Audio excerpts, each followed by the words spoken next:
वटपौर्णिमेला वडाचं झाडच का, पूजेसाठी चैतन्य, देवत्व, ऑक्सिजन सोडणे हे सगळं इतरांमध्ये सुद्धा असतं. शिवाय वडाला औदुंबरासारखा VIP दर्जासुद्धा नाही. मग काय आहे वडामध्ये असं पूजण्यासारखं? बरं ते विवाहित बायकांनीच का पूजायचं? काहीतरी तत्त्व असेल ना. तर बघा बायांनो, तुम्ही लग्न करून वडिलांच्या घरातून सासरी आलात, स्वतःचं नाव बदललत, नवीन घर आपलं समजलत, इथली मूल्य महत्त्व आपणहून अंगीकारलीत. लग्न झाल्यावर सुरुवातीला परकं वाटणारं सासरचं घर काही वर्षात तुमचं घर होऊन गेलं.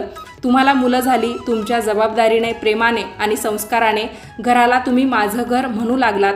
अगदी वडाच्या झाडाला पारंब्या फुटतात ना, अगदी तसं. त्या फांद्या वाढत जातात, त्यांच्या पारंब्या तयार होतात, पारंब्या पुन्हा जमिनीत जातात, त्यातून पुन्हा नवीन वडाचं झाड तयार होतं किंवा मग त्या वडाचा गाभा किंवा पसारा तरी वाढतो. इतर कुठल्याच झाडाला असं करता येत नाही, म्हणून आपण वडाची पूजा या दिवशी करतो. या